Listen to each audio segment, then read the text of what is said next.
Bismillah. Assalamualaikum warahmatullahi wabarakatuh.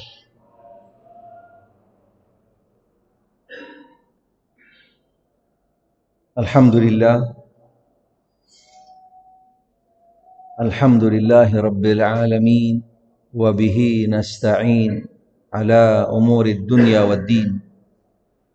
Wassalatu wassalamu ala nabina Muhammad wa ala alihi wa ashabihi wa man tabi'ahum bi ihsanin ila yaumiddin, amma ba'd.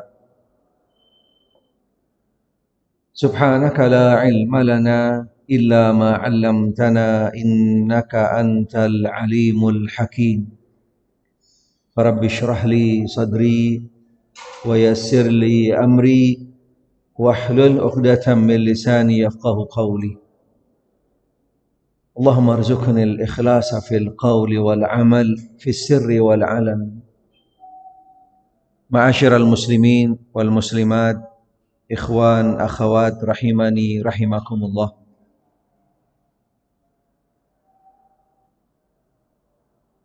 Jamaah Masjid Al-Hikmah yang mudah-mudahan senantiasa dirahmati oleh Allah Subhanahu wa taala. Alhamdulillah wa syukurillah. Pada pagi hari ini tentunya dengan izin serta takdir dari Allah Subhanahu wa taala kita bisa dipertemukan, dikumpulkan di tempat yang insyaallah semulia-mulianya tempat di atas muka bumi, sekaligus kita berada di dalam majelis semulia-mulianya majelis. Mudah-mudahan Allah Ta'ala senantiasa melimpahkan kepada kita semua hidayah dan taufiknya, ilmu yang bermanfaat, serta kita selalu berada di jalan siratal mustaqim. Alhamdulillah wa syukurillah. Pada pagi hari ini kita akan kaji bersama, kita pelajari salah satu tema yang sebenarnya menjadi sebuah prinsip bagi setiap muslim dan muslimah sebelum dia jauh membahas tentang apa yang ada di dalam agama ini. Hendaknya mengawalinya dengan mengenal apa itu Islam, apa itu agama Islam. Karena tidak dijamin setiap muslim, siapapun orangnya, dia akan mengenal seutuhnya tentang Islam, tentang agama Islam. Karena ini pokok, karena inti di dalam agama. Sebelum kita jauh merealisasikan isi daripada agama itu sendiri, kita harus mengenalnya, memahaminya dengan seutuhnya. Dengan kita mengenal daripada agama Islam yang salah satu karakteristik daripada agama Islam adalah agama yang sempurna, bahkan menjadi inti utama daripada agama ini, yaitu agama yang memiliki kesempurnaan. Agama yang memiliki kesempurnaan dari agama-agama yang lain pastinya. Sebelum nanti kita bahas atau kita pelajari tentang kesempurnaan daripada Islam, agama Islam, mungkin sedikit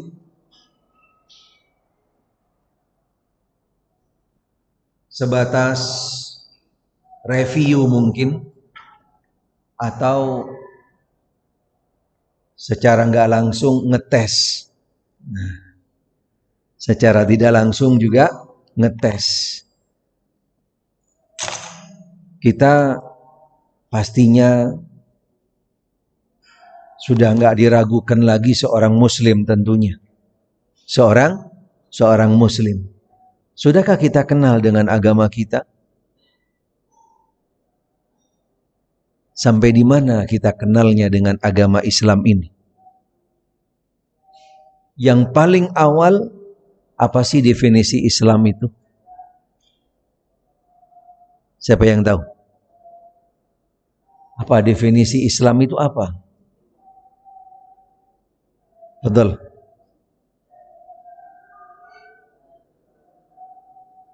Nah,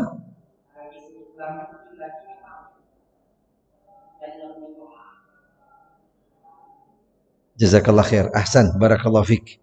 Masya Allah. Itu dia Islam. Yang lain bagaimana? Yang lain bagaimana? Ini prinsip. Karena dengan kita tidak mengenal daripada yang namanya Islam, mustahil kita akan bisa benar-benar meyakini seutuhnya, mantap dengan yang namanya Islam. Tak mungkin. Karena di dalam definisi tadi, itu sudah mengandung sebuah dasar-dasar yang sangat jelas, konkret, tentang bagaimana kita menjalankan yang namanya Islam. Menjalankan keislaman kita.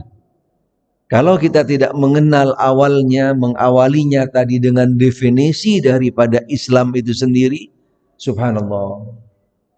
Berarti kita perlu untuk bagaimana meningkatkan, mengupdate daripada keislaman kita. Karena dengan mengenal seutuhnya daripada definisi tadi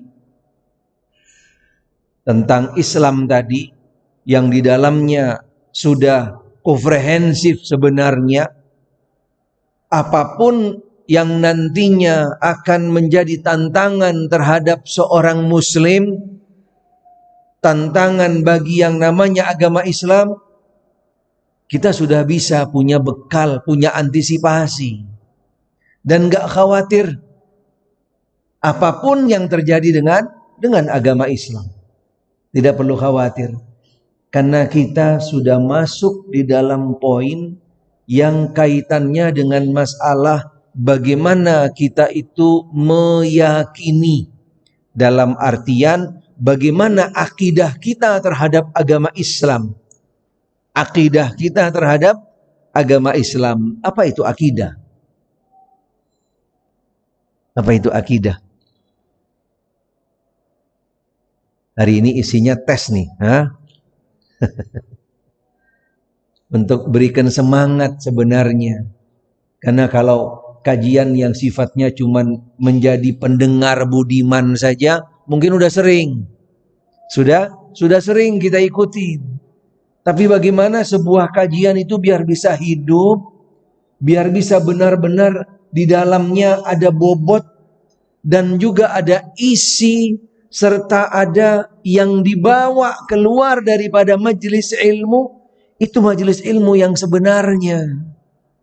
Karena kalau cuman majelis-majelisnya yang penting rame gitu kan, yang penting berisik, subhanallah, bukan itu target daripada yang namanya majelis. Majelis itu ada kriterianya, apalagi majelis ilmu, semulia-mulianya majelis, sehingga harus punya karakter yang berbeda dengan majelis-majelis yang lain. Harus berbeda dengan majelis-majelis yang lain yang dihadiri orang banyak gitu kan, harus dengan pakai inilah, pakai itulah, bahkan dan seterusnya, yang sudah tidak asing lagi bagi kita. Tapi sebenarnya majelis ilmu tidak harus. Walaupun hanya dihadiri beberapa orang saja, Beberapa daripada orang-orang yang memang tujuannya untuk menuju ke majelis ilmu, tapi benar dia niatnya ikhlas dan dia di dalamnya benar-benar mendapatkan ilmu, luar biasa. Karena majelis ilmu, majelis yang tidak ada duanya. Satu-satunya majelis yang ada di atas muka bumi yang dinamakan oleh Nabi Shallallahu Alaihi Wasallam sebagai taman syurga. Sebagai taman syurga. Hanya ada di dalam majelis ilmu. Tapi kalau majelis-majelis yang lain belum tentu. Karena orang yang masuk, yang menuju ke majelis ilmu, dia target akhirnya di mana? Nah, subhanallah. Target akhirnya setelah dia berada di taman syurga, dia akan masuk menuju ke jalan. Man salaka tariqan yaltamisu fihi ilman sahalallahu lahu tariqan ilal jannah. Ini target utama daripada majelis ilmu. Kalau majelis yang lain, mohon maaf. Mohon maaf. Belum tentu targetnya akan sampai ke syurga. Subhanallah. Sehingga majelis kita, majelis ilmu yang penuh dengan kriteria di dalamnya yang dijelaskan oleh Nabi Shallallahu Alaihi Wasallam sebagai majelis yang akan mengantarkan orang-orang yang ada di dalamnya ke dalam syurga Allah Subhanahu wa taala, karena majelis tersebut majelis yang dihadiri oleh malaikat-malaikat Allah, majelis yang di dalamnya penuh dengan ketentraman, kedamaian, majelis yang dinaungi dengan rahmat dari Allah Subhanahu wa taala, dan orang-orang yang hadir di dalamnya akan disebut-sebut di sisi Allah Subhanahu wa taala. Ini hanya ada di dalam majelis ilmu. Sehingga hadirnya kita di dalam majelis ilmu mantapkan niat kita, ikhlas karena Allah Subhanahu wa taala, bukan hanya sekedar meramaikan majelis, bukan hanya sekedar menjalankan rutinitas dan selanjutnya dan seterusnya. Tapi ketika masuk di majelis ilmu, kita harus mengikuti tuntunan-tuntunannya, adab-adabnya, cara-cara bagaimana seseorang berada di majelis ilmu. Ini harus menjadi prinsip kita. Karena majelis kita dan langkah-langkah kita berbeda dengan yang lain. Jadi mohon maaf kalau masuk ke majelis ilmu, jangan kosongan. Jangan kosongan, harus siap dengan bekal. Harus ada bekalnya. Dan ini harus menjadi standar awal dan harus tercatat, tertulis dan disampaikan oleh panitia sebelum mengundang. Ada adab-adabnya, apa yang harus Anda bawa, bagaimana nanti masuk di majelis ilmu dan seterusnya. Karena majelis kita berbeda. Bukan cuman syiar-syiar rame-rame doang. Berbeda majelis kita. Ketika benar-benar berdasarkan adab-adab yang tadi dalam majelis ilmu, dipastikan keluar daripada majelis ilmu yang dia bawa. Ada hasil yang dia bawa. Walaupun mohon maaf, pulangnya nggak bawa berkat. Berkat loh, pakai T. Beda. Tapi yang kita bawa berkah. Yang kita bawa pulang dari majelis ilmu, walaupun bukan tentengan, tapi kita bawa berkah. Dan berkah itu ada dalam hati kita. Itu adanya di majelis ilmu. Sehingga untuk nanti ke depannya, bagaimana untuk kita bisa lebih tingkatkan. Kita bisa lagi kembalikan kepada adab di dalam majelis ilmu. Berangkatnya bekalnya, sampai di dalamnya, dan seterusnya daripada adab-adab di dalam majelis ilmu. Karena orang-orang yang keluar dari majelis ilmu pasti berbeda dengan keluarnya mereka-mereka daripada majelis yang lain. Kita awali pertemuan pada pagi hari ini. Mudah-mudahan nanti ke depannya bisa ditakdirkan kembali oleh Allah Subhanahu wa taala, dan kami sebenarnya berharap mudah-mudahan insyaallah majelis ini bisa benar-benar memberikan spirit untuk membangkitkan semangat kita lagi di dalam mengenal Islam yang seutuhnya, yang sebenar-benarnya. Bukan cuman sekedar semangat. Bukan hanya sekedar yaitu menyebarkan begitu saja, tidak. Tetapi benar-benar yaitu muncul daripada semangat ilmu untuk mengenal agama Islam berdasarkan yaitu sumber-sumber yang tepat dan yang benar. Kembali tadi kepada definisi Islam. Islam secara bahasa. Kita kenali definisinya secara bahasa. Al-Islam. Al-Islam. Apa definisi daripada al-Islam secara bahasa?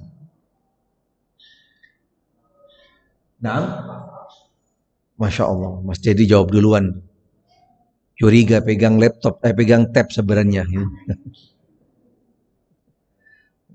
Oh, punya catatan katanya. Alhamdulillah, bagus. Islam secara bahasa didefinisikan bagaimana kita selaku seorang muslim, dari definisinya kita sudah bisa menunjukkan keislaman kita. Dari definisi saja kita seorang muslim sudah bisa menunjukkan keislaman kita. Karena definisi daripada Islam adalah al-istislam. Totalitas. Itu definisinya. Sehingga ketika kita mengaku diri kita selaku seorang muslim, kita harus menunjukkan totalitas kita benar-benar kepada agama Islam. Ketundukan yang total, yang sepenuhnya terhadap agama Islam. Karena itu tuntutan dari maknanya, definisinya saja sudah luar biasa. Sehingga ketika selama ini kita menjadi seorang muslim, ternyata tidak ada kolerasi antara kita seorang muslim dengan Islam itu sendiri, dipertanyakan. Berarti belum sampai ilmunya. Mungkin belum belajar, belum mengenal Islam yang sebenar-benarnya tentang agama Islam itu sendiri. Kemudian setelah definisi daripada Islam tadi yang memberikan makna totalitas, berserah diri, tunduk dengan sepenuhnya dan seterusnya, pastinya ketundukan di sini, totalitas di sini jelas kepada siapa? Kepada siapa totalitasnya? Ini yang akan mengarahkan ketundukan kita, yang akan membatasi daripada totalitas kita. Sehingga dengan kita memahami tadi definisinya, akan mengarahkan, akan membimbing kita kepada ketundukan dan totalitas yang tepat dan yang benar. Totalitas ini dijelaskannya, dibatasinya di dalam definisi secara syar'i, secara istilah yang ada di dalam agama, yaitu yang dimaksud dengan totalitas tadi adalah bagaimana seorang muslim yang sudah menyatakan dirinya yaitu keislaman, kemudian dia itu dituntut untuk totalitas istislam di atas tauhid kepada Allah Subhanahu wa taala. Ini tuntutannya. Dituntut untuk totalitas ketundukan di atas tauhid kepada Allah Subhanahu wa taala. Mengapa kepada tauhid? Apa sebabnya? Mengapa kepada tauhid? Karena tauhid adalah pondasi. Karena tauhid adalah asal. Karena tauhid adalah cikal bakal kita pertama dulu. Allah Ta'ala sudah persiapkan kita itu di dalam mentauhidkan Allah. Karena tidak ada satupun yang namanya hamba Allah. Tidak ada satupun yang namanya kelahiran. Kecuali dia itu sudah mengislamkan. Mengislamkan dalam artian mentauhidkan Allah. Kullu mauludin yuladu alal fitrah. Karena tidak mungkin yang namanya yaitu setiap hamba Allah yang dilahirkan kecuali dia dipastikan dalam keadaan mentauhidkan Allah. Di dalam keadaan Islam. Jadi Islam yang dimaksud di sini adalah mentauhidkan Allah Subhanahu wa taala. Apa buktinya? Di dalam salah satu firman Allah Subhanahu wa taala di dalam Al-Qur'anul Karim menjelaskan bahwasanya semua makhluk daripada Bani Adam sebelum Allah Ta'ala ciptakan kepada alam zahir, proses penciptaannya ketika masih berada di alam roh, Allah Ta'ala kumpulkan semuanya dan Allah Ta'ala mengatakan kepada mereka masih berada di alam roh. Kemudian Allah menyatakan kepada mereka, bukankah aku adalah Rabbmu sekalian? Bukankah aku adalah Rabbmu kamu sekalian? Subhanallah. Tidak ada satupun dari mereka yang berbeda jawabannya. Semua menjawab dengan satu jawaban yang sama. Qalu bala. Semuanya meyakini bahwasanya Allah adalah Rabb mereka yang menciptakan mereka dan seterusnya. Berarti sejak di alam roh saja siapapun daripada yang namanya Bani Adam sudah mengislamkan dirinya, sudah mentauhidkan Allah Subhanahu wa taala, menunjukkan ketundukan, ketaatan kepada Allah Subhanahu wa taala. Sehingga konsekuensi daripada Islam tadi yaitu ketundukan, ketaatan kepada Allah Subhanahu wa taala di dalam at-tauhid yang memang sudah ada cikal bakalnya, sudah ada pondasi dasar awalnya. Karena setiap hamba Allah pasti diciptakan oleh Allah Subhanahu wa taala, dilahirkan di dalam keadaan mentauhidkan Allah Subhanahu wa taala. Sehingga seseorang ketika dia itu sudah menjadi seorang muslim, tuntutan yang ada pada cikal bakal awal tadi itu untuk dikeluarkan kembali, ditunjukkan kembali di dalam mentauhidkan Allah Subhanahu wa taala, di dalam mentauhidkan Allah Subhanahu wa taala.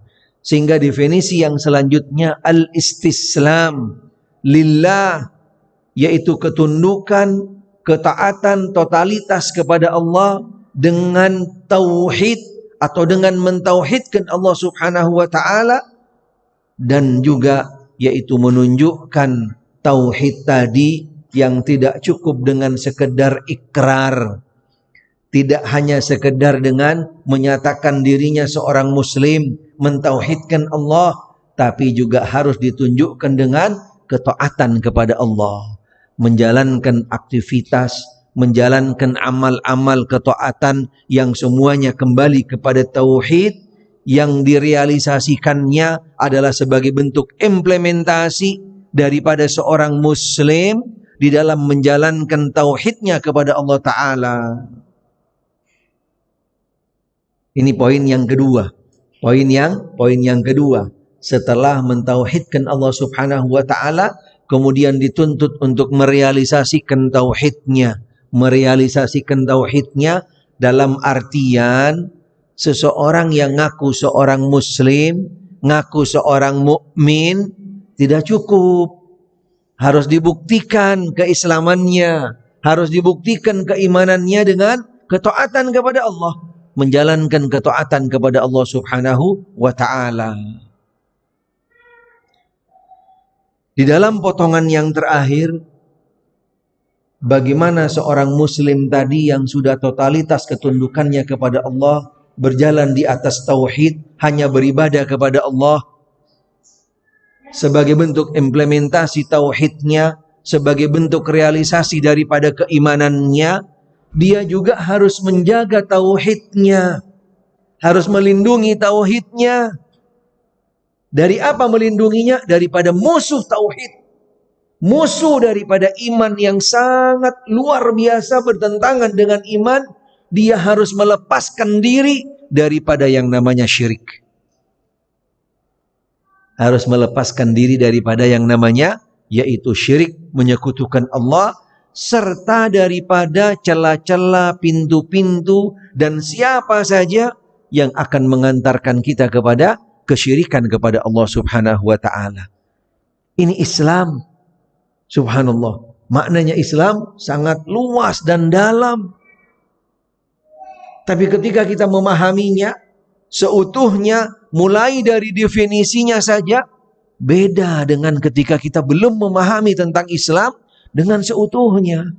Sehingga kajian-kajian yang seperti ini, khususnya di dalam materi tentang yaitu Dinul Islam, tentang agama Islam, itu materinya selain juga luas, dalam, dan akan memberikan efek dampak yang luar biasa kepada keislaman seseorang. Dengan hanya sekedar tadi yang namanya semangat-semangat aja, beda. Karena spirit dia di dalam menjalankan Islam tadi, menunjukkan keislamannya tadi berdasarkan pemahaman, berdasarkan ilmu, dan juga pemahaman yang tepat dan benar. Apalagi gak cuman sekedar ngaku-ngaku doang, ngaku seorang muslim, tapi ternyata tidak tolerasi dengan pengakuannya, tidak sejalan dengan pengakuannya. Pastinya dipertanyakan Islamnya. Seorang muslim, dia ngaku seorang muslim, tapi suka ganggu yang lain, dipertanyakan Islamnya. Berarti dia belum sampai materi Islam di dalam hatinya. Dia belum mengenal Islam yang sebenarnya. Karena seorang muslim, jati diri seorang muslim, karakteristiknya dilarang mengganggu, dilarang yang namanya usil dengan segala macam bentuk yang namanya gangguan, sekecil apapun. Karena itu karakternya orang muslim. Karena orang muslim, man salimal muslim min lisanihi wa yadih. Ini salah satu contoh. Salah satu contoh bagaimana konsekuensi seseorang ketika sudah dia mengenal Islam, dia harus selalu membawa jati dirinya seorang muslim. Salah satunya, orang Islam gak suka ganggu, gak suka usil, dalam bentuk apa saja, sekecil apapun, subhanallah. Karena seorang muslim, dia akan menjaga, melindungi dirinya dan juga melindungi saudaranya sesama muslim. Ini karakteristik, salah satu daripada karakteristik atau jati diri seorang muslim ketika dia sudah mengenal tentang yang namanya Islam dengan mengenal yang seutuhnya, mengenal dengan seutuhnya tentang Islam. Kemudian Ini sekilas tentang tadi definisi daripada Islam. Kami juga ingin sampaikan yang berikutnya sebelum kita bahas lebih jauh pastinya di dalam tentang Islam ini. Yang pertama, menjelaskan tentang agama Islam ini adalah agama yang hak. Agama yang hak. Karena akan ada kaitannya dengan agama yang sempurna. Karakteristik daripada Islam itu sendiri, agama yang hak sekaligus agama yang sempurna. Agama yang sempurna.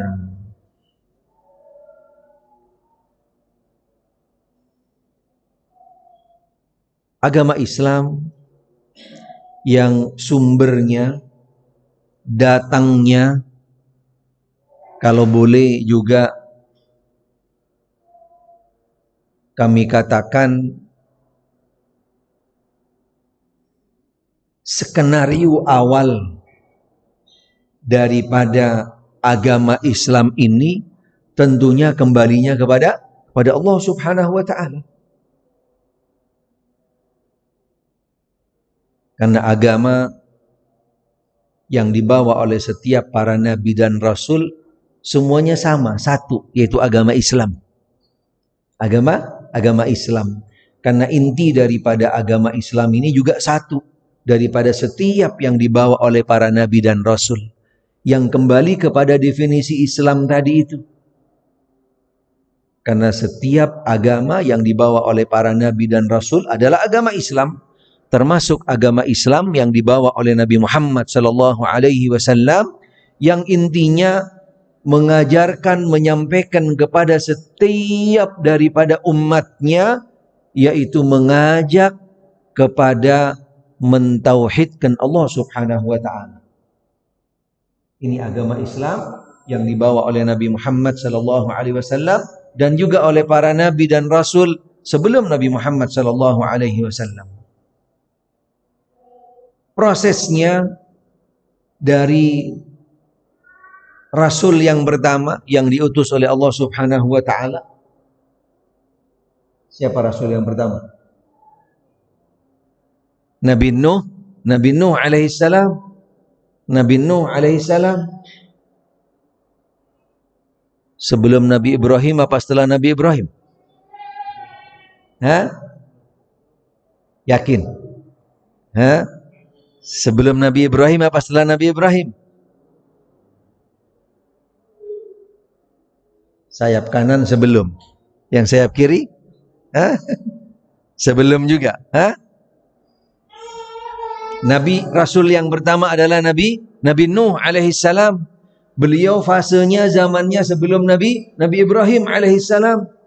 Karena setelah Nabi Ibrahim alaihi salam tidak ada satupun Nabi dan Rasul yang datang setelah Nabi Ibrahim kecuali keturunannya Nabi Ibrahim alaihi salam. Baik daripada Ishak atau dari Nabi Ismail alaihissalam yang hanya menurunkan satu nabi, yaitu Nabi Muhammad alaihissalam.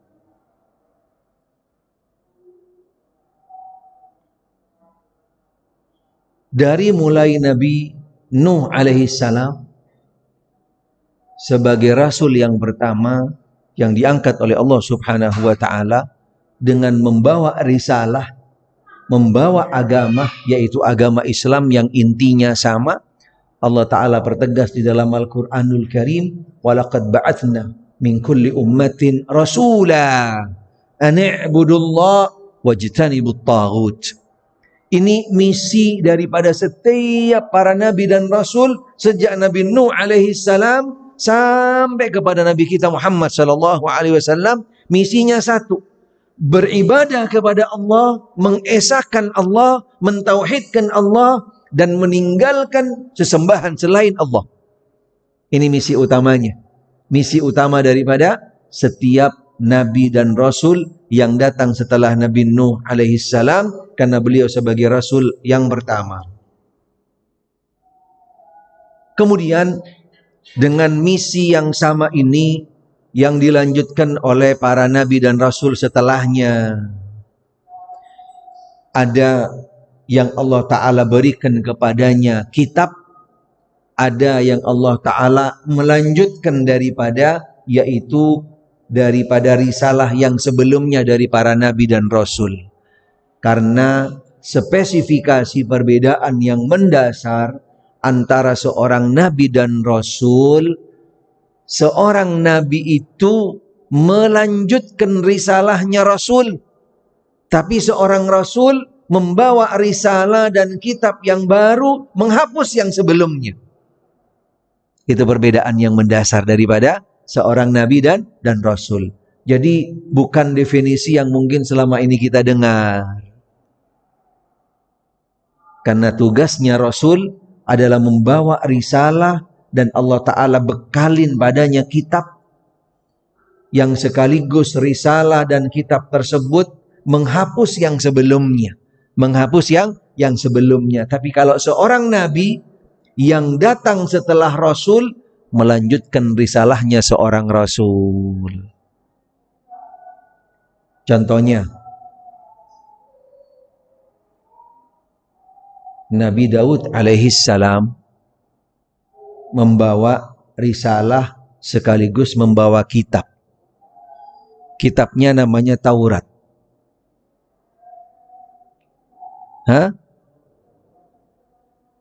Zabur apa Taurat? Zabur. Alhamdulillah. Berarti masih ngeh nih. Alhamdulillah. Berarti connect nih. Khawatir karena terlalu khusyuk gitu kan. Kadang-kadang kalau terlalu khusyuk, khawatir pindah ke alam lain. pindah ke alam lain. Alhamdulillah. Nabi Daud alaihissalam Allah Ta'ala berikan risalahnya dengan kitabnya yaitu Zabur. Dilanjutkan setelah Nabi Daud alaihissalam oleh siapa? Oleh Sulaiman, oleh putranya Sulaiman. Sulaiman nggak dapat kitab. Apa tugasnya Nabi Sulaiman alaihissalam? Melanjutkan risalahnya Nabi Daud alaihissalam. Kemudian setelah itu Nabi Musa alaihissalam dengan kitabnya menghapus seluruh ajaran Nabi Sulaiman dan Nabi Daud.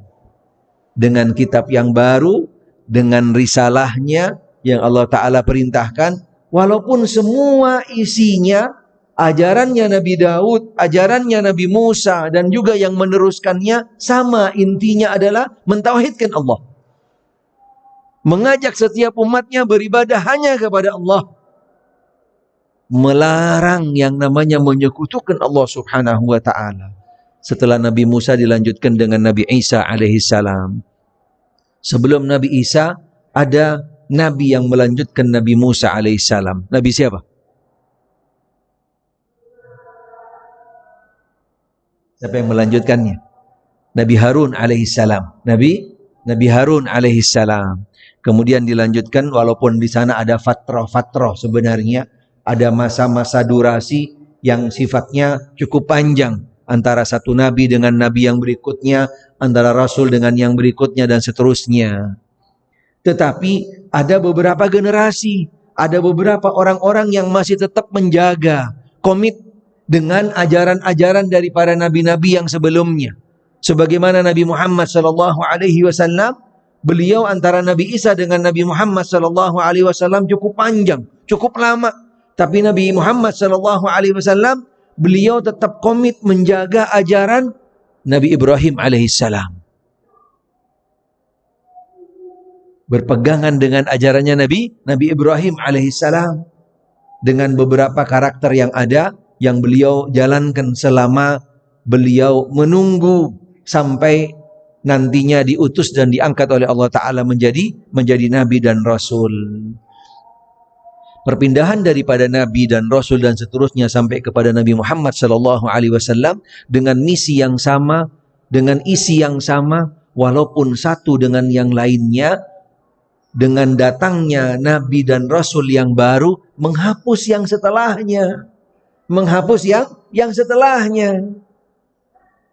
Dengan diutusnya Nabi Muhammad SAW membawa agama Islam dan Allah Ta'ala bekalin kepadanya yaitu Al-Quran serta mu'jizat-mu'jizat yang lainnya, sebagai mengkokohkan, melegitimasi seorang nabi dan rasul, berbeda dengan manusia biasa. Sekaligus ajarannya agama Islam yang dibawa oleh Nabi kita Muhammad sallallahu alaihi wasallam menghapus daripada ajaran Nabi Isa, Nabi Musa, Nabi Daud, dan juga kitab yang datang kepada Nabi Muhammad sallallahu alaihi wasallam sejak zaman beliau diangkat menjadi nabi dan rasul, semuanya juga dihapus.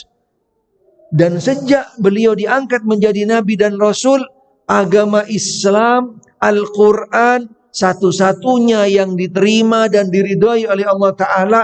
Tidak ada satupun manusia sejak zamannya Nabi Muhammad sallallahu alaihi wasallam sampai nanti akhir zaman kecuali ikut dengan ajaran agama Muhammad sallallahu alaihi wasallam. Karena agama, ajaran, kitab dan seterusnya sebelum Nabi Muhammad sudah terhapus. Dengan diutusnya Nabi Muhammad diturunkannya Al-Quran. Sehingga Allah subhanahu wa ta'ala menjelaskan di dalam Al-Quran, Inna dina indallahil Islam. Satu-satunya agama yang hak yang diterima oleh Allah Ta'ala adalah agama Islam. Karena ini menjadi sebuah konsekuensi di dalam perjalanan risalah daripada seorang nabi dan rasul yang diutus oleh Allah Subhanahu wa Ta'ala. Karena kalau setelah diutusnya Nabi Muhammad, kemudian ajaran-ajaran yang lainnya masih ada dan tetap benar, pastinya akan bermasalah. Pastinya akan ada pilihan orang di dalam beragama. Padahal tidak ada pilihan di dalam beragama kecuali satu, hanyalah agama Islam. Agama Islam. Agama yang hak sekaligus satu-satunya agama yang diridhoi oleh Allah Ta'ala. Di dalam ayat yang lain Allah Ta'ala juga berfirman, wa may yabtaghi ghairal islami dinan fala yuqbala min. Barang siapa yang memeluk selain agama Islam, fala yuqbala min, tidak akan diterima, akan ditolak oleh Allah Subhanahu wa Ta'ala. Setelah diutusnya Nabi Muhammad sallallahu alaihi wasallam sebagai nabi dan rasul, dan sekaligus beliau melanjutkan daripada risalah nabi-nabi yang sebelum Nabi Muhammad sallallahu alaihi wasallam. Ini diantara daripada penjelasan dasar-dasar tentang agama Islam adalah agama yang hak, agama yang hak. Setelah Islam menjadi agama yang hak dan satu-satunya agama yang diridhoi oleh Allah Subhanahu wa Ta'ala, apalagi perjalanan daripada agama yang dibawa oleh Nabi Muhammad sallallahu alaihi wasallam dengan diutusnya beliau sebagai nabi dan rasul, diturunkannya Al-Qur'an, otomatis konsekuensinya agama yang terakhir yang dibawa oleh Nabi Muhammad sallallahu alaihi wasallam, kitab yang beliau bawa paling sempurna daripada agama dan juga Al-Quran serta ajaran-ajaran yang sebelumnya. Karena dengan diutusnya Nabi Muhammad sallallahu alaihi wasallam dan agama yang dibawa, Al-Quran yang diturunkan sebagai bentuk kesempurnaan daripada agama Islam yang menyempurnakan daripada agama-agama risalah-risalah sebelum Nabi Muhammad sallallahu alaihi wasallam. Banyak sekali ayat-ayat di dalam Al-Quran yang menerangkan tentang kesempurnaan daripada agama Islam, dan juga agama Islam adalah satu-satunya agama yang diridhoi oleh Allah Ta'ala. Ada salah satu catatan di dalam sejarah, khususnya di dalam sejarah kita, negara kita Indonesia, berkaitan dengan salah satu firman Allah tadi di dalam surat Ali Imran, wa may yabtaghi ghairal islami dinan fala yuqbala min. Siapa yang tahu di sana ada catatan sejarah berkaitan dengan salah satu tokoh yang sangat dikenal, walaupun pastinya tokohnya dalam tanda kutip, karena walaupun yang bersangkutan termasuk orang yang mengenal Islam, mempelajari Islam, bahkan di dalam catatan sejarah juga yang bersangkutan itu termasuk orang-orang yang juga menghafal daripada Al-Quran, walaupun ternyata dipertanyakan keislamannya. Ada yang tahu siapa yang bersangkutan? Ini termasuk salah satu juga bukti bahwasanya Islam itu diberikan label macam-macam, atau juga diberikan yang namanya atau dikoreksi, disalahkan dan seterusnya, bukan zaman sekarang aja. Bukan zaman sekarang saja. Yang bersangkutan ini ada di zaman Belanda dulu. Di zaman Belanda. Bayangkan, subhanallah. Tokohnya berasal dari Belanda. Siapa namanya Pak Miza? Masih ingat nggak Pak? Naam, Ahsan. Snokhonj. Subhanallah. Dia bukan orang sembarangan. Dia orang liberal, plural, orang yang memang orientalis kalau bahasanya. Dia itu orang yang mengkaji dan mempelajari Al-Quran, mempelajari Islam, tapi tujuannya untuk menghancurkan Islam. Untuk menghancurkan dan merusak Islam.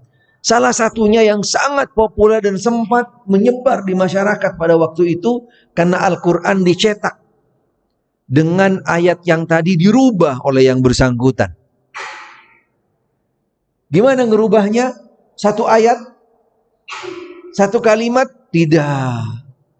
Ini menunjukkan yang ngerubah bukan orang sembarangan, orang pandai, orang pintar. Tapi tidak semua yang namanya orang pandai, orang pintar dapat hidayah. Bagaimana contohnya yang sedang viral sekarang? Orangnya pintar, pandai, pakar gitu kan. Tapi kepakarannya, kepandaiannya tidak mendapatkan hidayah taufik dari Allah. Di zamannya Snokhornya itu dinyatakan di dalam sejarah, dia merubah salah satu daripada huruf saja. Huruf yang maksudnya huruf di sini di dalam kaidah bahasa Arab. Kita perhatikan ayatnya, wa may yabtaghi.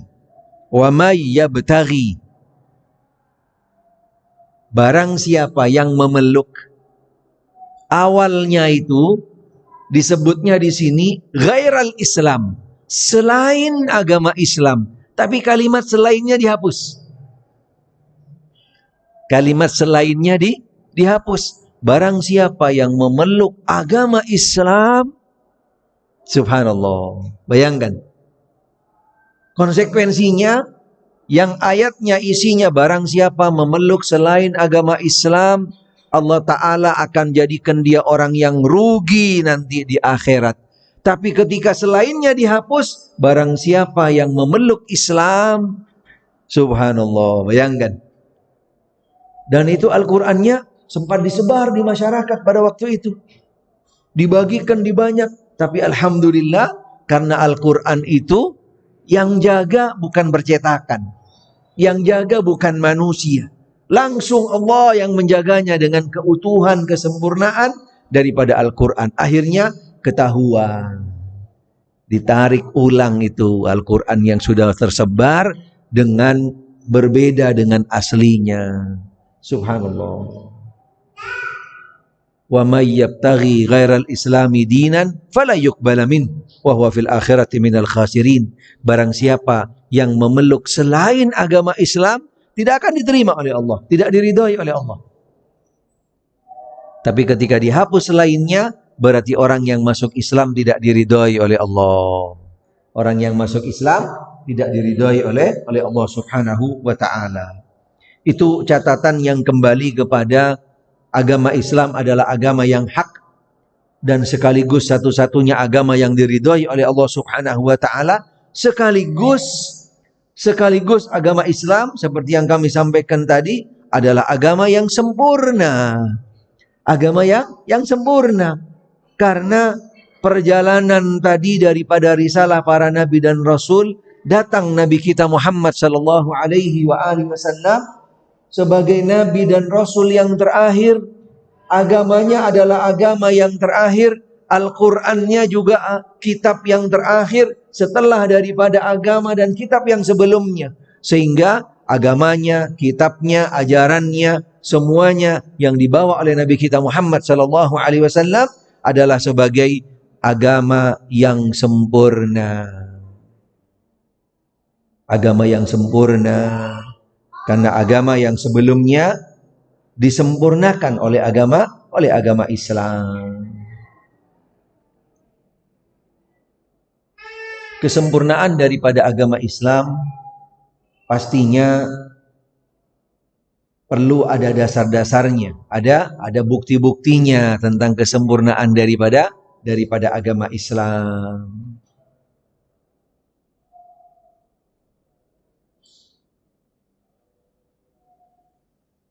Pastinya penjelasannya juga memerlukan waktu. Nanti kami coba akan sedikit singkat karena materinya masih sangat panjang, yaitu tentang kesempurnaan daripada agama Islam.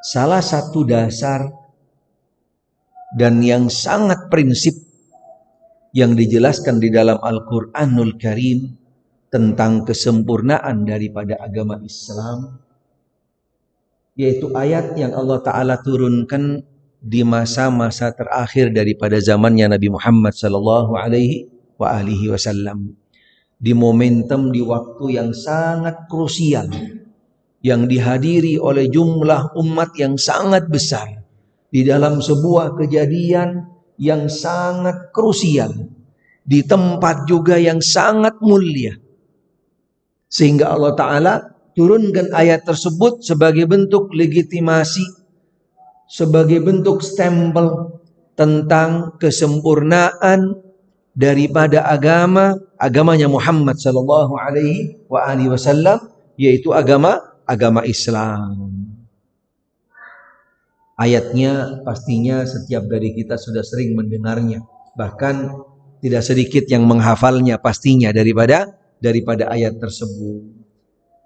Karena ayat ini menjadi inti utama daripada penjelasan tentang kesempurnaan daripada agama Islam. Selain juga banyak lagi ayat-ayat yang lain, dasar-dasar yang lain yang menjelaskan tentang kesempurnaan daripada agama Islam, yaitu ayat di dalam surat Al-Maidah ayat yang ketiga.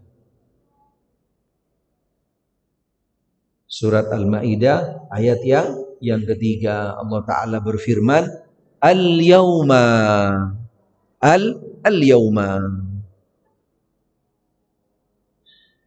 di sini menunjukkan sebuah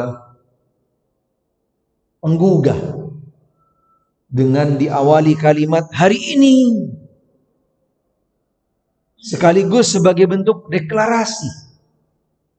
Biasanya ungkapan-ungkapan yang diawali dengan sebuah pernyataan penegasan waktu itu memberikan sebuah implementasi yang sangat krusial, dahsyat. Hari ini, subhanallah, Allah Ta'ala juga menjelaskannya tentang kesempurnaan agama Islam di hari yang memang punya catatan besar di dalam sejarah. Karena pada waktu pelaksanaan ibadah haji di tempat yaitu di mana berkumpulnya manusia di padang Arafah pada waktu itu, sehingga Allah Ta'ala menyampaikan kepada Nabi kita Muhammad sallallahu alaihi wasallam, Al-yawma ya Muhammad, hari ini ya Muhammad, aku sempurnakan agamamu. Aku sempurnakan agamamu. Dinukum, dinnya Muhammad sallallahu alaihi wasallam. Dan sekaligus Allah Ta'ala sempurnakan nikmat-nikmat kepada Nabi Muhammad sallallahu alaihi wasallam, kepada agama Islam dan juga kepada umat Muhammad sallallahu alaihi wasallam. Kemudian Allah juga di dalam ayat tersebut, di hari itu Allah juga pertegas kembali, walaupun di ayat-ayat yang sebelumnya Allah Ta'ala juga menerangkannya, wa raditu lakumul Islam madina. Selain penegasan penjelasan tentang agama yang sempurna, nikmat yang juga disempurnakan oleh Allah Ta'ala, sekaligus agama yang satu-satunya diridhoi oleh Allah Subhanahu wa Ta'ala adalah agama Islam. Sehingga mereka tidak memerlukan agama lain dan tidak pula nabi lain selain Nabi Muhammad sallallahu alaihi wasallam. Karena dijelaskan di dalam hadis yang sahih, setelah diutusnya Nabi Muhammad, dijadikannya agama satu-satunya agama yang diridhoi dan diterima dan juga agama yang sempurna. Nabi Muhammad sallallahu alaihi wasallam bersabda dalam hadis yang sahih, hadis riwayat daripada Imam Muslim daripada sahabat Abu Hurairah. Beliau bersabda, demi Rabb yang diri Muhammad berada di tangannya, tidaklah mendengar seseorang dari umat mana saja yang datang sebelum Nabi Muhammad sallallahu alaihi wasallam, dari Yahudi, dari Nasrani, tentang diutusnya aku sebagai nabi dan rasul, kemudian ia mati dalam keadaan tidak beriman dengan apa yang aku utus dengannya, niscaya ia termasuk penghuni neraka. Berarti agamanya, ajarannya, keyakinannya semuanya tidak diterima oleh Allah Ta'ala, ditolak. Selain agama Islam yang dibawa oleh Nabi Muhammad sallallahu alaihi wasallam. Ini sekaligus menunjukkan kesempurnaan agama Islam, satu-satunya agama yang diridhoi oleh Allah Ta'ala.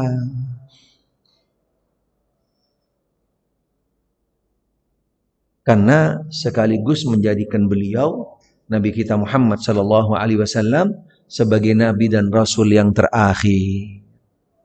Dan nabi dan rasul yang terakhir. Nabi Muhammad itu nabinya siapa sih? Nabinya siapa sih? Udah kenal belum? Nabinya siapa Nabi Muhammad itu? Nah?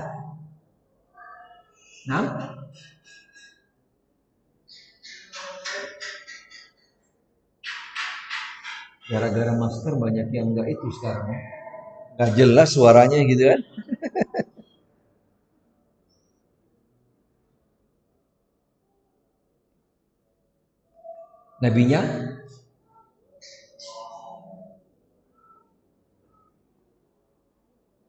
Nabinya semua manusia. Manusia yang mana? Manusia yang mana nih? Jawabannya sebenarnya bukan pakai manusia. Nabi Muhammad adalah nabinya seluruh umat. Seluruh umat.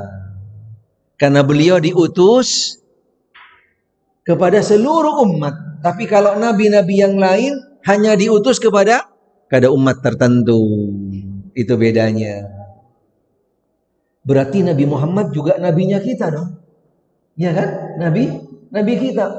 Udah kenal belum sama Nabi? Udah kenal nggak dengan Nabi kita? Ini pertanyaan nih. Udah kenal belum sama Nabi kita Muhammad sallallahu alaihi wasallam?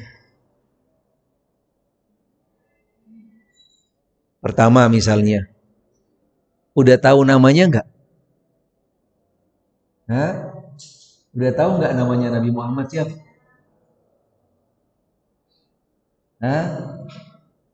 Subhanallah.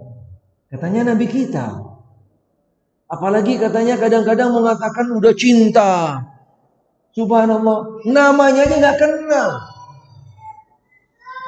Mana mungkin akan tumbuh yang namanya cinta kalau nggak kenal, nggak mungkin. Tanyain sama mereka yang ngumbar-ngumbar, keluar-keluar cinta, cinta, cinta. Tanyain namanya Nabi Muhammad siapa? Kami berani sumpah, wallahi nggak bakal ada yang tahu namanya Nabi Muhammad. Baru namanya nggak bakal ada yang tahu, karena nggak pernah belajar, nggak pernah diajarkan, nggak pernah disampaikan di majelis-majelis mereka. Cuman sekedar semangat. Mohon maaf, kami setiap kajian, kita nih yang sering belajar, yang sering mengkaji sunnah, belum pernah ada satu majelis seseorang yang menjelaskan tentang Nabi Muhammad namanya dengan benar. Nggak ada. Apalagi mereka boro-boro. Kita nih yang sudah belajar sunnah, belum pernah kami dapat di semua majelis sampai hari ini kenal dengan siapa namanya Nabi Muhammad Sallallahu Alaihi Wasallam. Padahal kita sering kaji sunnah, belajar. Jangan browsing Mas Dedi.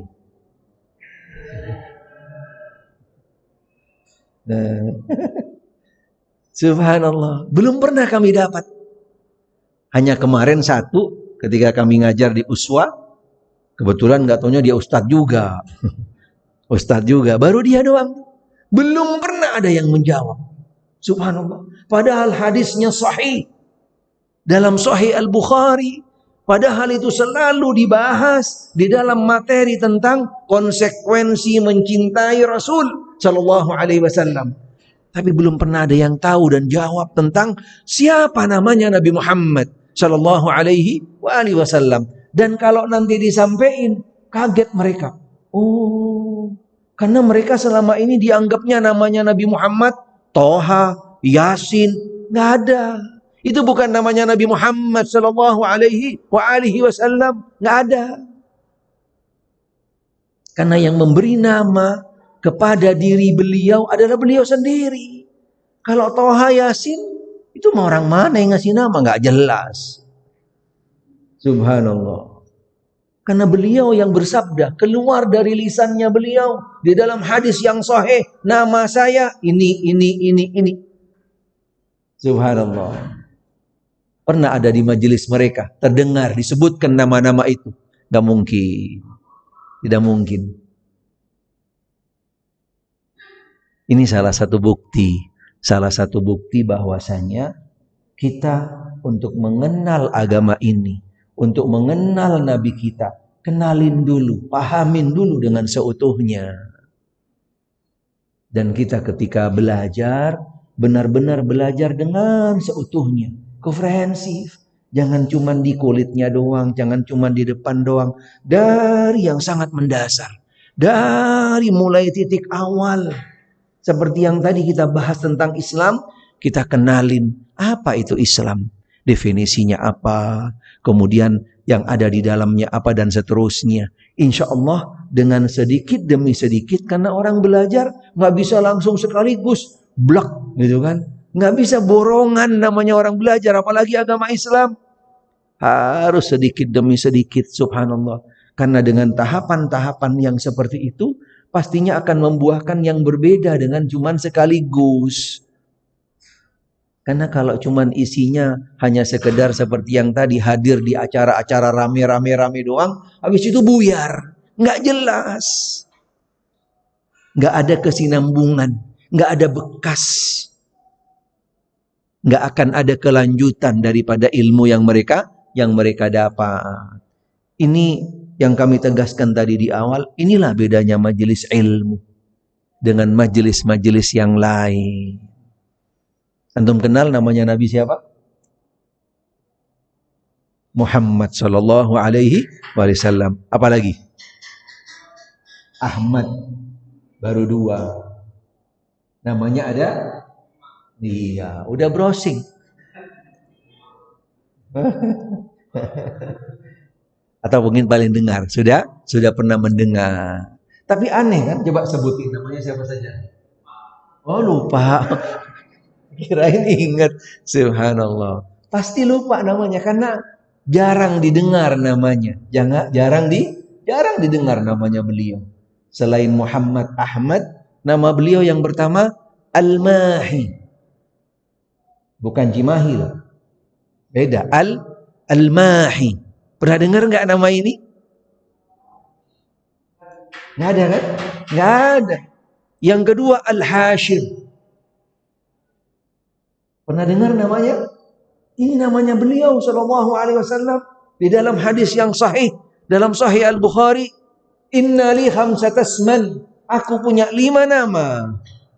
Aku punya lima nama. Muhammad, Ahmad, Al-Mahi, Al-Hashir, yang terakhir Al-Aqib. Al-Aqib. Kita kalau belajar kembali kepada sumber-sumber yang benar-benar otentik yang ada di dalam agama, subhanallah, penuh dengan ilmu. Gak akan habis ilmu Allah.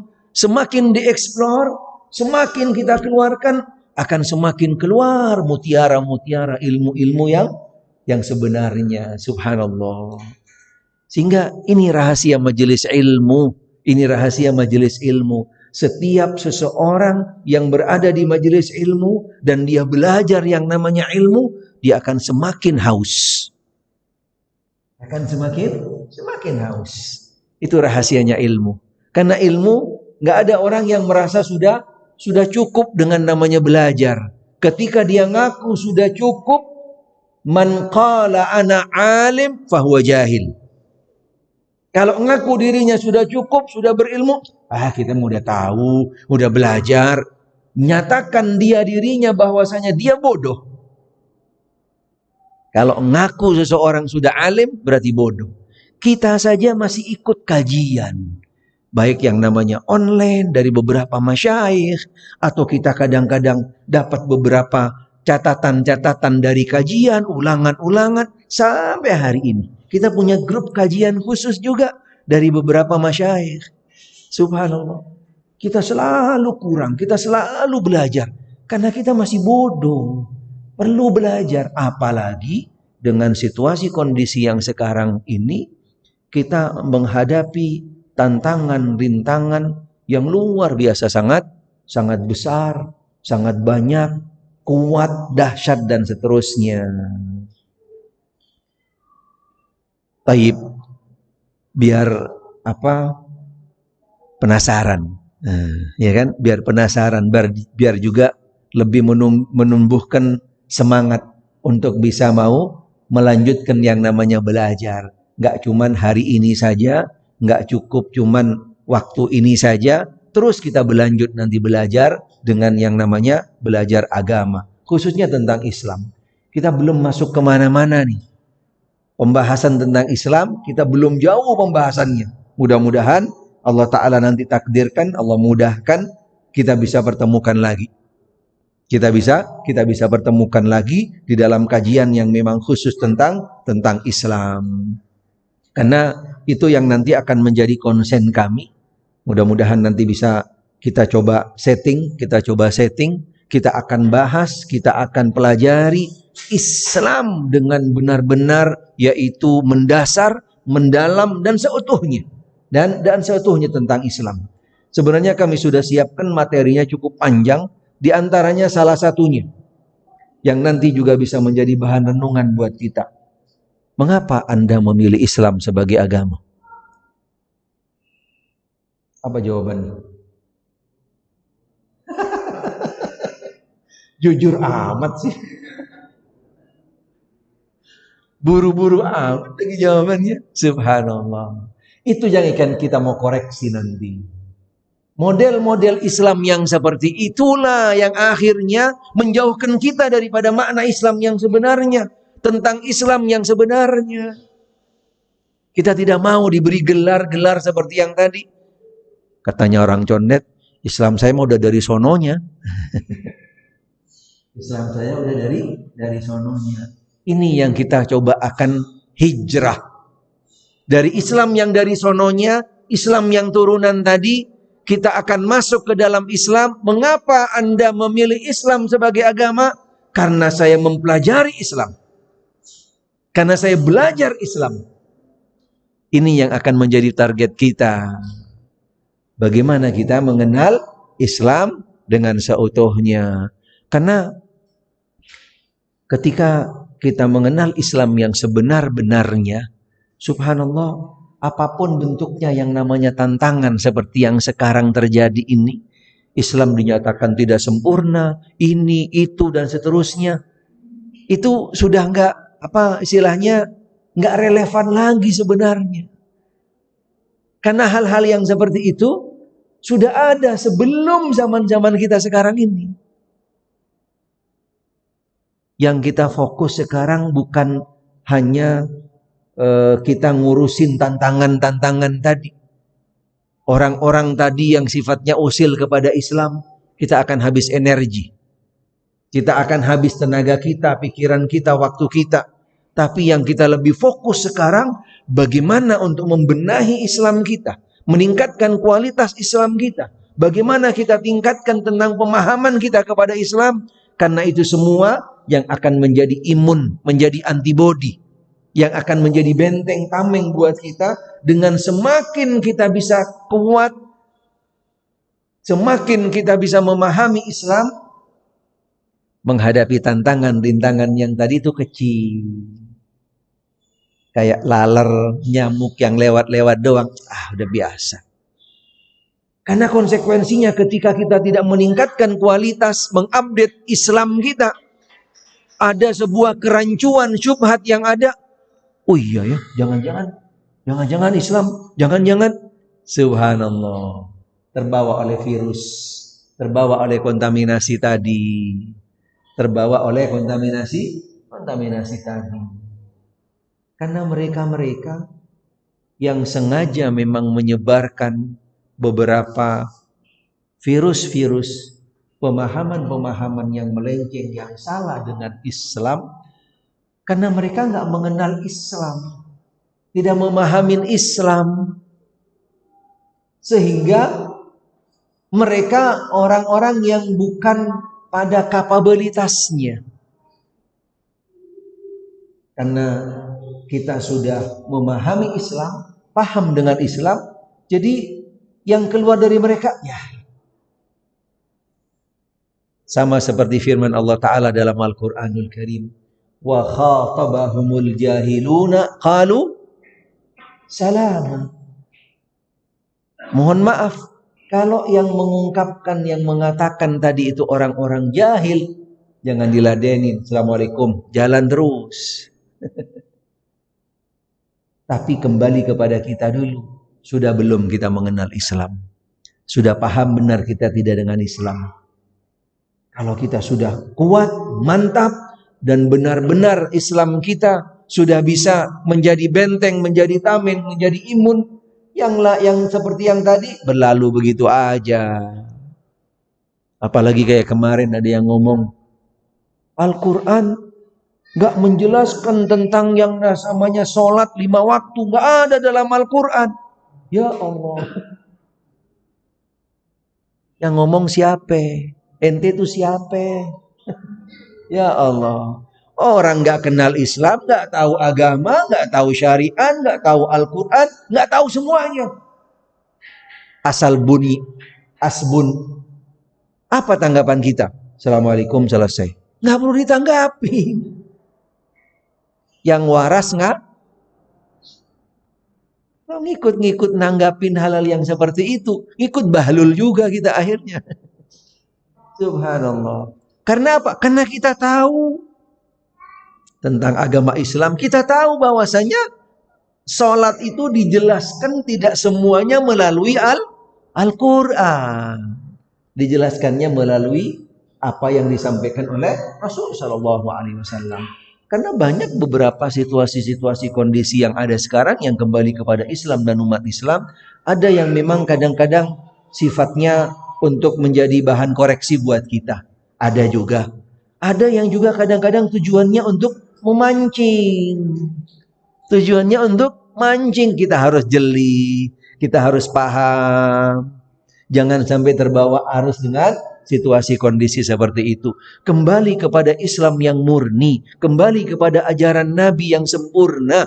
Insya Allah di mana saja, kapan saja, siapapun yang membawa Islam ini tidak mungkin akan ditolak. Jadi ketika ada tantangan yang di luar daripada batas, daripada tantangan yang sebenarnya, pasti ada kesalahan di sana. Mungkin salah metodenya, salah penyampaiannya, salah waktunya, buru-buru ingin menyampaikan dan seterusnya. Tapi ketika benar-benar kembali kepada Islam yang murni, Islam yang utuh, panduan yang dibawa oleh Nabi SAW, dijamin kebenaran ini akan diterima di mana saja dan kapan saja. Sehingga jangan kita juga selalu menyalahkan objek. Banyaklah kita introspeksi diri. Banyaklah kita bebenah. Tingkatkan kualitas kita. Ada inovasi di dalam metode. Insya Allah dengan cara-cara yang seperti ini, jangan khawatir. Al-haq di mana saja, kapan saja akan diterima. Tetapi seperti yang tadi tahapannya, jangan buru-buru. Nabi aja 23 tahun.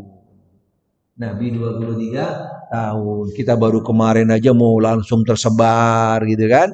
Sabar dulu. Yang kedua, sabar kita itu sudah tingkat mana? Sudah dites belum kesabaran kita? Karena semuanya di dalam menyampaikan, mengajak kebenaran, gak mungkin jalan lurus kayak jalan tol. Gak ada.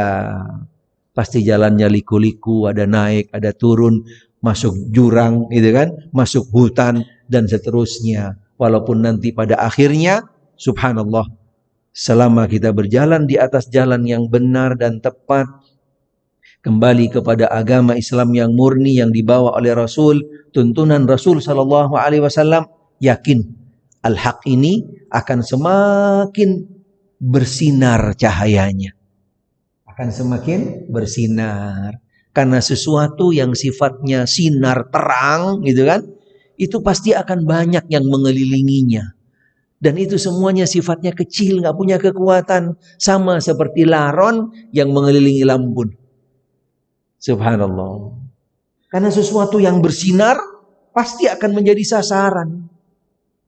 Tapi kembali kepada kitanya, bagaimana kita pegang sinar cahaya ini, tepat atau tidak. Itu mungkin sekedar tambahan, sekedar motivasi buat kita semua. Mudah-mudahan nanti ke depannya kita coba persiapkan segala sesuatunya untuk bisa kita lanjutkan. Mudah-mudahan dengan izin Allah, dengan kemudahan dari Allah Subhanahu wa taala. Selain kita ikhtiar, kita juga banyak berdoa mohon minta kepada Allah Subhanahu wa taala. Baik, silahkan, ada yang mau dipertanyakan, ada yang belum jelas, ada yang perlu diperjelas kembali, falyatafaddal.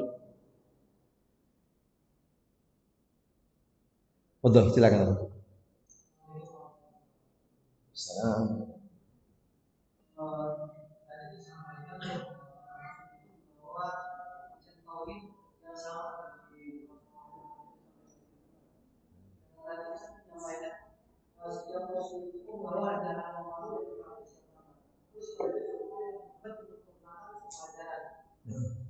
Nah, apakah konsepnya Nabi Muhammad dengan konsep Rasulullah SAW itu dihapuskan juga sehingga mendapatkan konsep ketauhidan khusus dari Allah untuk Nabi Muhammad SAW? Baik, jazakallah khair. Bagus sekali pertanyaannya. Mudah-mudahan Allah Ta'ala berikan hidayah dan taufik bagi penanya khususnya dan juga buat kita semua.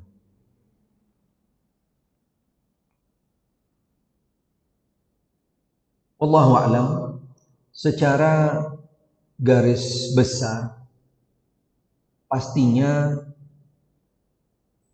karena agama ini datangnya dari Allah Subhanahu wa taala dan segala macam bentuk ketentuannya, panduannya, tuntunannya, kalau boleh dibahasakan skenarionya, datangnya dari Allah Subhanahu wa taala. Pastinya Allah Ta'ala yang lebih tahu dengan umat yang akan dihadapi oleh seorang Nabi yang akan datang setelahnya. Sehingga Islam yang sekarang datang sudah relevan dengan umat Muhammad sallallahu alaihi wasallam. Walaupun secara keterkaitan yang erat, yang mendasar, itu yang mengaitkan dengan sebelumnya. Tidak harus ada keterkaitan konsep yang sama. Karena sifatnya umat yang ada dengan Nabi Muhammad SAW, dia sifatnya lebih besar, lebih umum. Ursiltu ilan nasi kafah. Karena Nabi Muhammad SAW diutus kepada seluruh umat yang bermacam-macam. Daripada seluruh bangsa, daripada asal usul yang bermacam-macam. Berbeda dengan umat-umat yang terdahulu.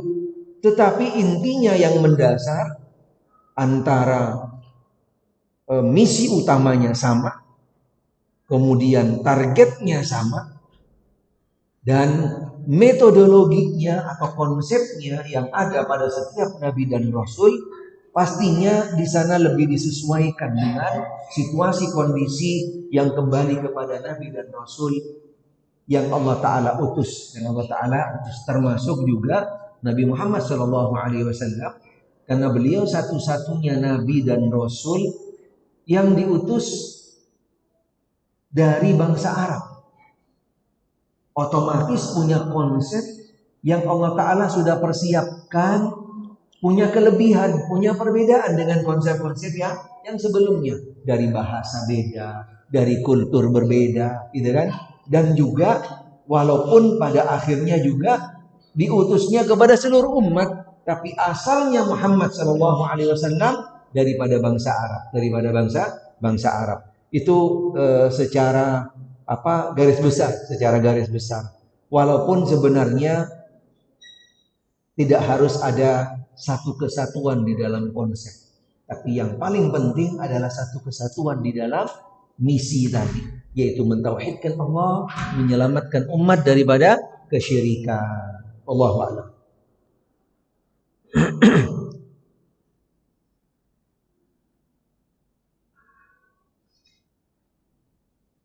Assalamualaikum. Mengapa kaum Yahudi dan Nasrani disebut sebagai ahli kita? Bagus. Apakah surga Aden adalah surga yang tertinggi seperti yang tertulis dalam surat Al-Bayyinah? Baik. Pertanyaan yang pertama masih ada kolerasinya dengan materi. Mengapa Yahudi dan Nasrani disebut ahli kitab? Tapi pertanyaan yang kedua, kita baru bahas Islam, jangan bahas surga dulu. Ya kan? Jangan buru-buru masuk surga. Ah, ini dia nih. Innal insana la'ajul. Manusia itu punya sifat yang buru-buru. Subhanallah. Kita masih baru bahas Islam nih, jangan buru-buru mau masuk surga. Jangan buru-buru masuk surga. Subhanallah. Karena nanti yang berkaitan dengan surga itu materinya di tempat Mas Denny. Nah, karena kita di sana materinya tentang kematian hingga surga. Materinya panjang sekali. Dari mulai membahas tentang kematian, sebelum mati, proses kematian, kemudian setelah kematian, kemudian nanti akan ada yang selanjutnya, sampai nanti masuk surga. Sampai nanti masuk surga. Di sini kita bahas Islam, jangan terburu-buru untuk mau masuk surga. Kita bahas dulu tentang yang namanya yaitu Islam. Salah satu nama daripada surga Aden, benar. Ada nama-namanya surga itu, salah satunya adalah Aden. Tapi apakah Aden surga yang paling tinggi? Belum tentu. Belum tentu. Nanti jawabannya di dalam kajian yang akan datang insyaallah, atau di dalam materi yang selanjutnya. Taib, mengapa kaum Yahudi dan Nasrani disebut ahli kitab? Mudah-mudahan Allah Ta'ala berikan hidayah dan taufik bagi penanya khususnya dan juga buat kita semua. Wallahu a'lam. Penamaan ahlul kitab, kalimat ahlu di sini dari yang asalnya adalah bisa keluarga, bisa pemilik. Bisa keluarga, bisa pemilik. Sehingga ada beberapa agama-agama yang Allah Ta'ala jelaskan di dalam Al-Quran mereka termasuk kelompok daripada agama yang ahlu, punya, pemilik Alkitab, milik kitab atau punya kitab kepada agama tersebut.